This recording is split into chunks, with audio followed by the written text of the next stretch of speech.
Comme vous le savez, depuis un moment, le Barça est dans une affaire de corruption avec l'affaire Negreira, comme vous en avez sûrement déjà entendu parler. Donc voilà, tout le monde sait, j'espère que vous allez tous très bien. Aujourd'hui, une nouvelle vidéo, on va voir comment le Barça doit gérer l'affaire Negreira tout simplement. Donc voilà, juste avant que la vidéo ne commence, n'hésitez pas à vous abonner et à liker. Et sur ce, je vous dis bonne vidéo à tous. Donc comme vous savez, depuis mai dernier, le Barça est dans une polémique comme quoi le Barça a payé des arbitres pour truquer des matchs de 2001 à 2018. Donc pendant plus de 17 ans, le président de la Liga, il aurait envoyé un long dossier concernant cette affaire à la fédération espagnole pour porter plainte, mais il s'avère que ce dossier ne concernait pas du tout le Barça. Il s'est complètement trompé. Donc en gros, Javier Tebas, il a trouvé un dossier qui parlait d'échange d'argent, de banques et d'arbitres, et concernant des anciens noms d'anciens dirigeants du Barça comme Bartomeu, Gomez, etc.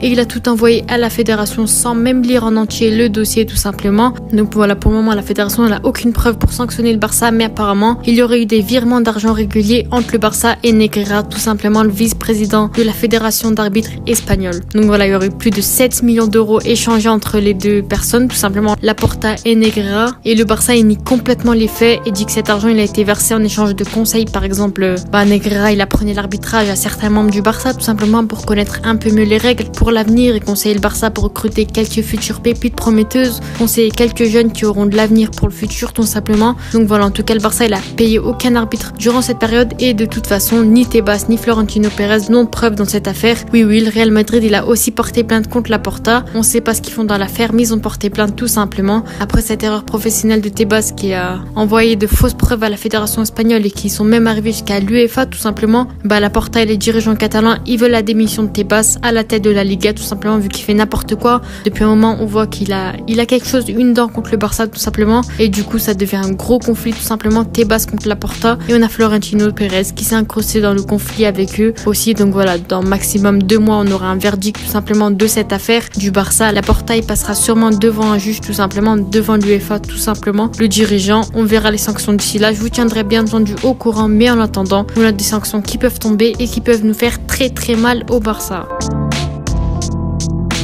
Donc voilà, on a 4 sanctions possibles, bien sûr, certaines qui sont plus graves que d'autres, mais la première sanction reste la lourde amende tout simplement pour le Barça. Voilà, il pourrait y avoir une lourde amende, je pense que ça reste la sanction la plus faible tout simplement, mais ça pourrait être très compliqué, on sait qu'ils ont une situation très compliquée financièrement. J'espère qu'ils n'auront pas cette sanction bien entendu, j'espère aucune sanction bien entendu. Le Barça il a d'ailleurs réclamé plus de 1 milliard d'euros après la fausse plainte déposée contre nous. J'espère qu'on réussira à récupérer ces 1 milliard d'euros, ça va être très compliqué bien entendu. Ils ont tenté un truc, à voir ensuite pour l'avenir. La deuxième sanction, ça reste une très grosse sanction aussi, la relégation en division 2 espagnole tout simplement. On sait que la division 2 c'est pas un bon niveau, vraiment en dessous de la Ligue 2 je pense même. Ça va être chiant de jouer avec des petites équipes et il y aura plus de classico comme à l'époque etc. Ça va être vraiment dégueulasse si on joue en division 2 espagnole, ça va être très compliqué pour nous, faudra s'y faire, mais j'espère qu'on jouera pas cette division tout simplement et qu'on restera en Liga. La troisième sanction tout simplement reste l'exclusion du club pour les prochaines compétitions européennes 2023 et 2024 tout simplement pour la saison prochaine. Là ça fait 3 ans qu'on est mauvais en Europe, ça va être très compliqué ensuite avec Xavi et notre nouvelle équipe qu'on aura la saison prochaine. On doit se rattraper, gagner une compétition européenne, du moins aller plus loin que les saisons précédentes tout simplement en Europe, ça va pas être très compliqué non plus. En Europa, en Ligue des Champions on a perdu, faudra se rattraper bien entendu. On peut plus se contenter de trophées locaux tels que la Liga, la Copa del Rey, la Coupe d'Espagne, faut vraiment aller chercher plus loin, avoir de nouveaux objectifs, que notre équipe remporte une Ligue des Champions, voire l'Europa League si c'est pas possible. Donc voilà, ça va être très compliqué, 7 sanctions possibles, et bien sûr la pire sanction qui pourrait arriver pour n'importe quel club, la dissolution du club tout simplement. Si jamais ils ont beaucoup de preuves, énormément de choses contre le Barça,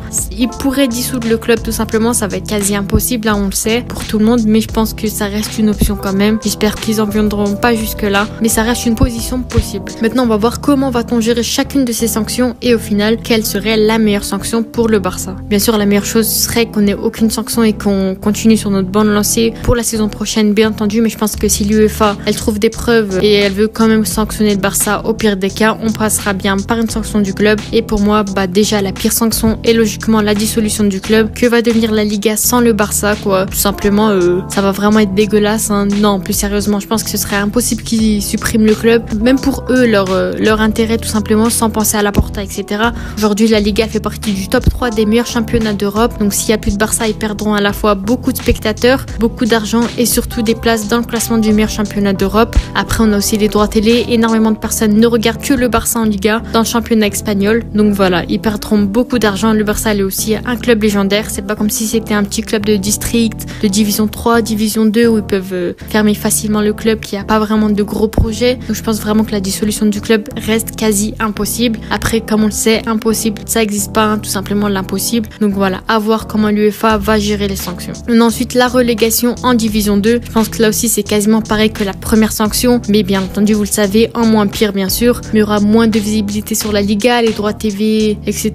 Les spectateurs dans le stade, moins le Camp Nou, etc. En plus de ça, je vais pas vous cacher que ce serait vraiment nul de voir le Barça gagner tous ses matchs avec une telle facilité. La division 2 c'est pas du tout intéressant pour nos joueurs, ils pourront pas progresser tout simplement, ça va être le même niveau que notre équipe réserve, donc ça servirait vraiment à rien, ce sera une année gâchée tout simplement pour le Barça. Les joueurs ils vont s'ennuyer, ça va rejoindre aussi le fait que le Barça il pourra pas jouer les compétitions européennes, donc j'élimine aussi cette sanction. Pour moi ça reste la deuxième pire qu'on pourrait avoir aussi tout simplement. Vraiment dégueulasse de jouer en division 2. Après je respecte énormément cette division, il y a des bons clubs mais je pense que le Barça ça reste pas du tout intéressant pour nous.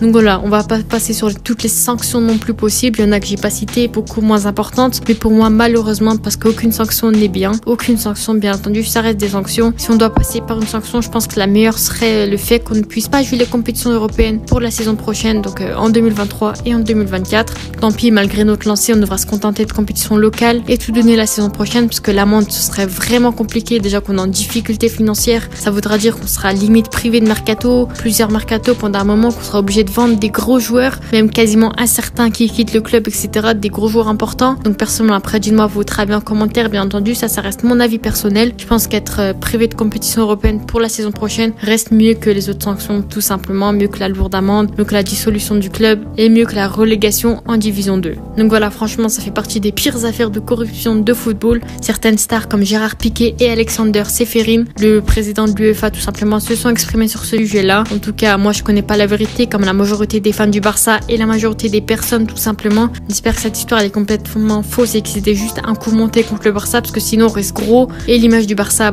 tout simplement elle changera complètement. Les gens ils auront un avis négatif sur le Barça. En tout cas, donnez-moi vos avis en commentaire sur cette affaire parce qu'elle m'intrigue énormément. J'aimerais avoir la vérité aussi, tout comme vous, avoir plus d'informations. Donc voilà, j'aimerais bien avoir vos points de vue différents tout simplement là-dessus. Comme d'habitude, si la vidéo elle vous a plu, n'hésitez pas à déposer un petit pouce bleu et à vous abonner. Donc voilà, c'était Yas. Ciao.